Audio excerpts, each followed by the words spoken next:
Тогда принц, прежде чем принять престол, дал Когда уже урок закончится? Даже на каникулы. ни при каких обстоятельствах не открывать ящик. Только так сразу. Проявите уважение. Ребята, если вам не интересно, дайте другим послушать. А что ты слушать? Я эту историю могу наперед предсказать.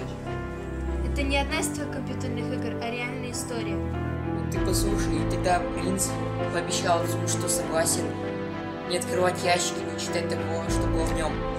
А сам после того, как сел на престол, открыл ящик. А тебе откуда знать? Я бы поступил именно так.